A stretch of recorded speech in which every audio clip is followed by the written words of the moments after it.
들으셨다시피 강경화 외교장관 후보자가 지금 논란의 핵심입니다. 야당은 지금 강하게 반대하죠.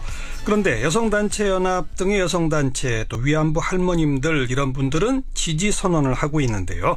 자, 그리고 전효옥 전 의원, 강 장관 후보자 인선 직후부터 최고의 외교장관이 될 것이다, 이런 글을 SNS에 남기셨는데 오늘 오후에 또 긴 글을 쓰셨네요. 그래서 전화로 한번 모셔봅니다. 전효옥 전 의원, 안녕하세요. 네, 안녕하세요. 네, KBS 기자 하셨었죠? 네네. 그때 이제 그 강경화 후보자가 영어 방송의 프로듀서로 같이 일을 했어요. 네. 80년대 중반. 근데 이제 옆 부서였기 때문에 한 3년 정도 같이 이제 일한 거나 마찬가지였죠. 서로 왔다 갔다 하고 뭐 같이 커피도 마시고 이제 일하는 거 구경도 하고. 예. 그래요. 그리고 장관으로 지명되자마자 이 최고의 외교장관 될 거다, 이런 걸 쓰셨었잖아요. 그 이유는 뭡니까? 저는 이 정치나 이 모든 것이 같다고 생각해요. 우리의 그 인생하고요. 예. 근데 저도 이제 정치를 했습니다마는 사실 국회의원을 비롯해서 우리나라의 그 고위직에 자기의 힘으로만 오른 여성은 매우 드물어요. 아하. 집안이 매우 부유하거나 아버지, 뭐 시아버지, 하다못해 사돈의 팔촌이라도 권력층과 인맥이 있는 사람, 그리고 아주 집이 부유한 사람들이 이른바 고속 엘리베이터를 타고 올라가서 고위직에 뭐 국회의원도 되고 뭐 장관도 되고 뭐 여러 그런 여성들이었죠. 뭐 다 그렇지는 않습니다만, 그러나 가사 노동은 그냥 물에 손 한 번 묻혀보지 않고 고급스러운 옷과 명품백을 드는 것이 일상이었던 여성들이 사실 많았습니다. 그래서 저도 정치권에서 굉장히 좀 힘들었었는데요. 이 강경화 후보자는 우리 보통 여성들처럼 일하고 집안일하고 아이들 숙제 챙기고 정말 보통 직장 마음의 삶을 치열하게 살았습니다. 회사에 끝나고 와서 저녁 짓고 3명이나 되는 아이들 숙제 봐주고, 저는 이렇게 자력으로 살아온 보통 여성들이 우리나라의 외교 수장이 되는 것이 큰 의미가 있다고 생각을 했고요.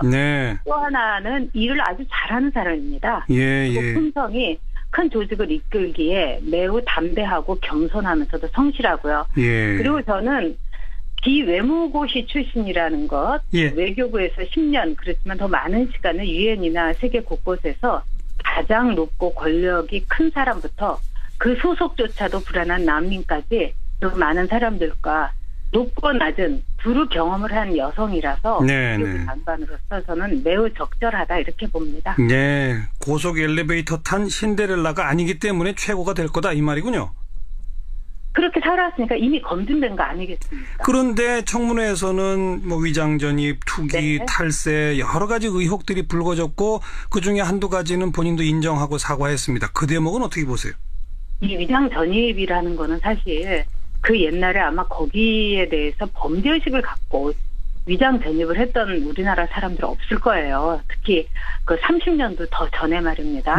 또 아이를 이제 학교에 적응시키기 위해서 했다는 거는 어느 정도 우리가 이렇게 접어줄 수 있는 면이라고 하고요. 그다음에 부동산 투기라든가 이 탈세 같은 것은 사실은 저는 의도적이었다고 생각하지 않습니다. 왜 그러냐면은 외국에서 많은 시간을 살았고 그렇다 보면은 우리가 여기에 있을 때도 세금을 깜빡하고 못 낼 때도 많고, 이게 도대체 내가 내야 되는 세금이냐 안 내야 되는 세금이냐 이렇게 헷갈릴 때도 많고요. 그리고 특히나 이 탈세는 그렇게 어수룩하게 하지 않고요.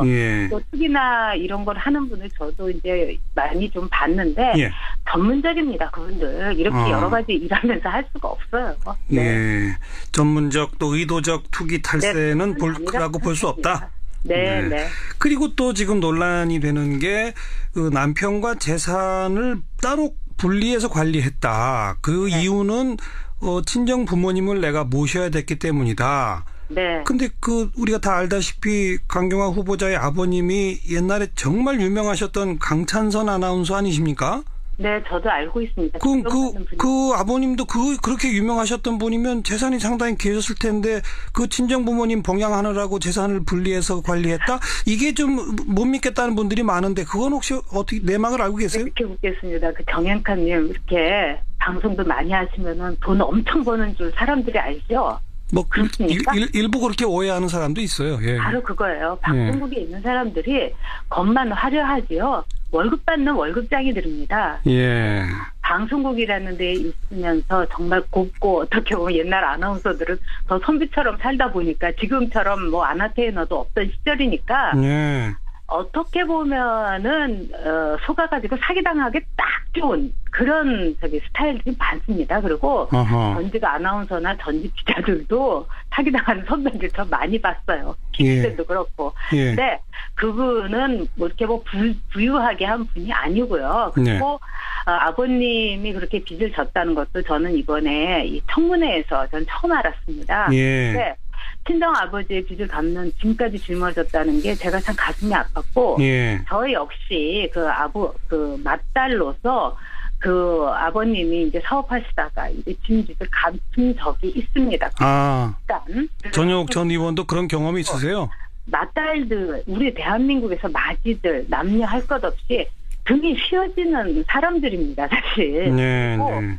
이 남편하고의 그 경제가 분리됐다는 게 사실 이해가 되지 않지만은 제가 이런 이제 사생활은 언급하지 않으려고 했고 또 제가 뭐 이렇게 강경화 후보자하고 뭐 이렇게 무슨 이해관계가 있는 사람이 전혀 아닙니다. 근데 예. 너무 거짓말장이로서 이 치부되는 게 제가 안타까워서 그런데 예.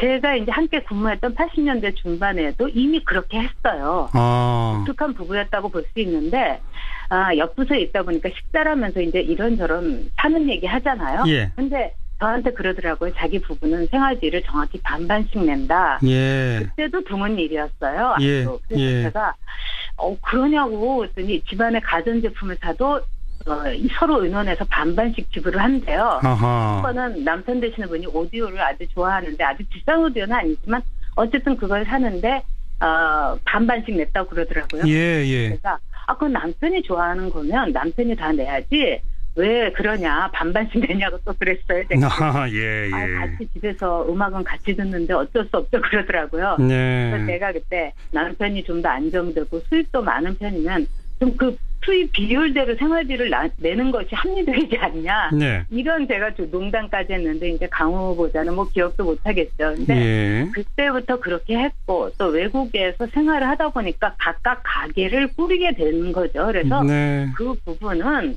절대로 뭐 거짓말을 하거나 그런 게 아닙니다. 그리고 그렇게 뭐 복잡한 사람이 아니고 어떻게 보면 심플한 것 아주 심플하게 사는 사람이죠. 네.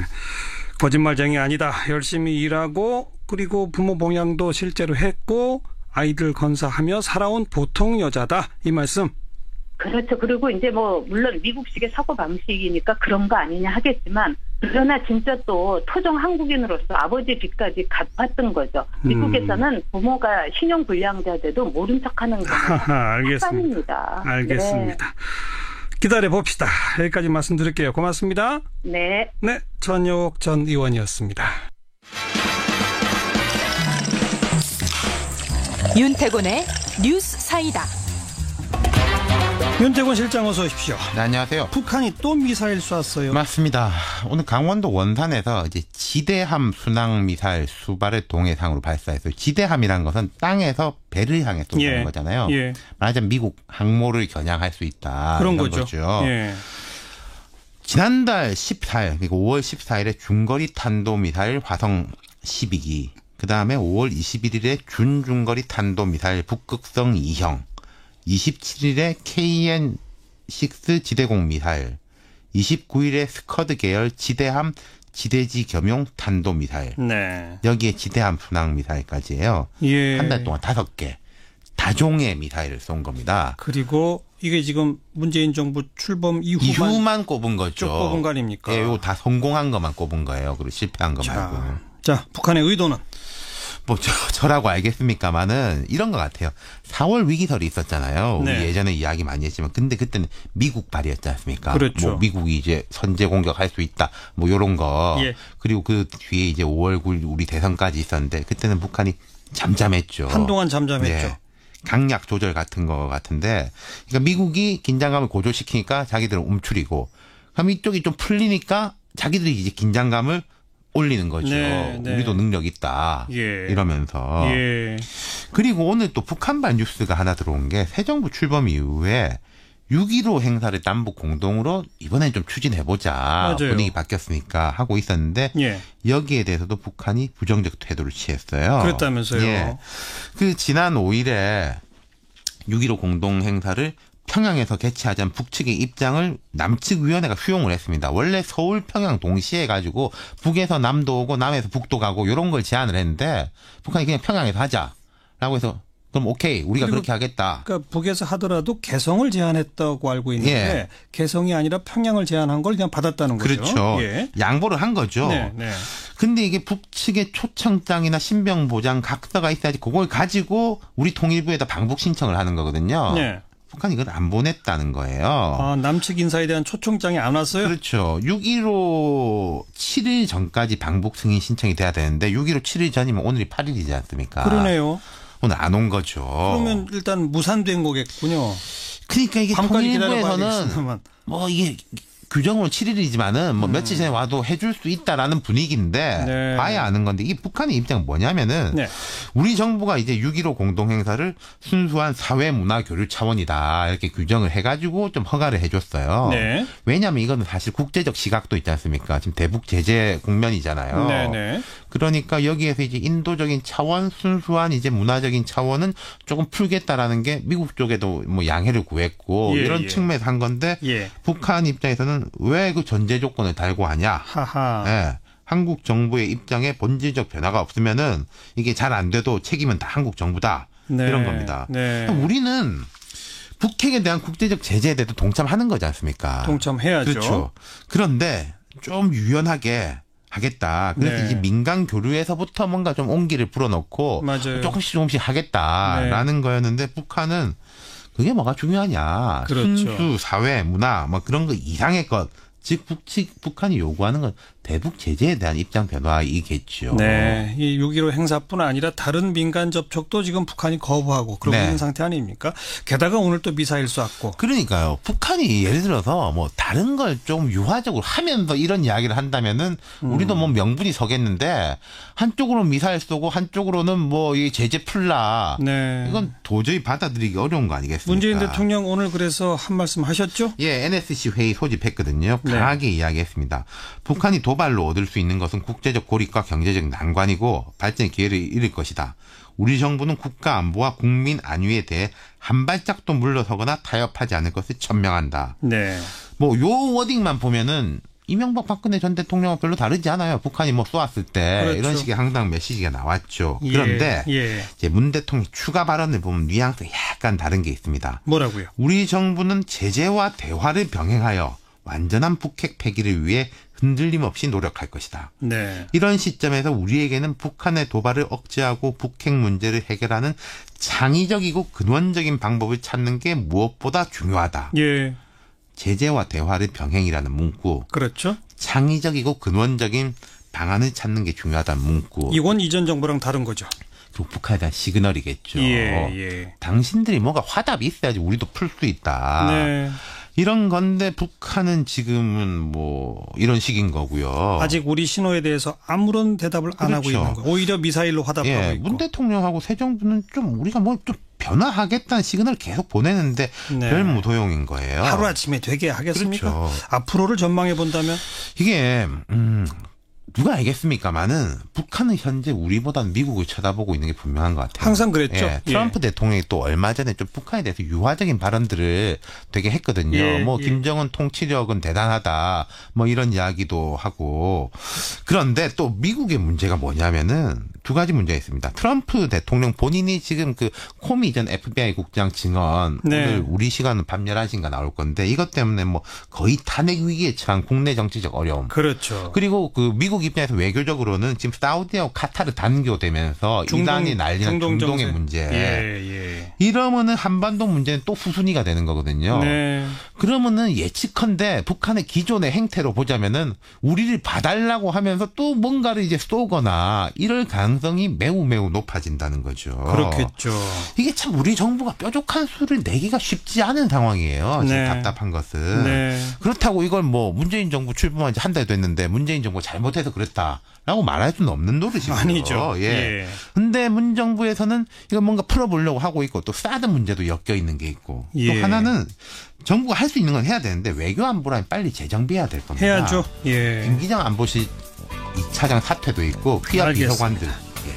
이거 저 복잡한 외교